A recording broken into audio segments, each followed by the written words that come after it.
The expiration date on your medicine isn't telling you when it stops working. It's telling you when they stopped testing. Most people assume expired medicine becomes useless, or worse, dangerous. That assumption is costing households hundreds of dollars a year in perfectly good medication thrown straight into the trash. Here's what that date actually means. In 1979, the FDA passed a regulation requiring pharmaceutical companies to stamp an expiration date on every drug. The rule sounds protective, but there's a catch buried in the fine print. Manufacturers are only required to test stability up to the date they choose to print, not until the drug actually degrades, not until it becomes ineffective, just until it's no longer commercially convenient to keep testing.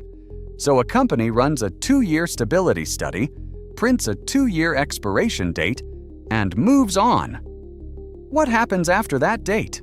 They don't know, because they never looked. And that's not a coincidence. Longer testing means longer timelines before a product hits shelves. It means higher research costs. And, critically, it means consumers hold on to medicine longer instead of replacing it. A shorter expiration date means one guaranteed outcome: you replace it sooner. There are exceptions, and they matter. Insulin degrades. Nitroglycerin is unstable.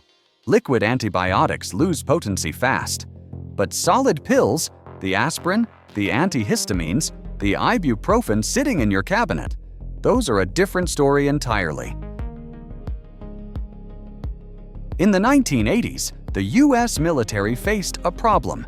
They were stockpiling billions of dollars worth of medication, and expiration dates were forcing them to destroy and replace it constantly.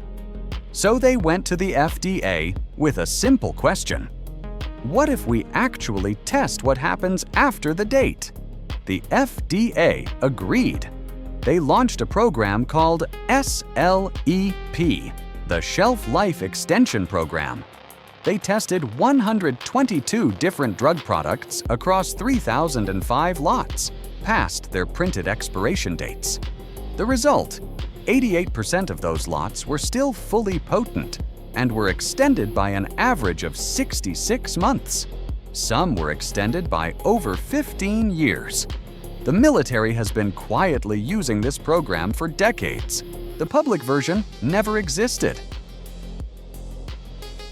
The expiration date system wasn't built around the question, when does this stop working? It was built around, how long are we willing to test it? Those are completely different questions, and only one of them is printed on the box. If you want more small things with big reasons, subscribe.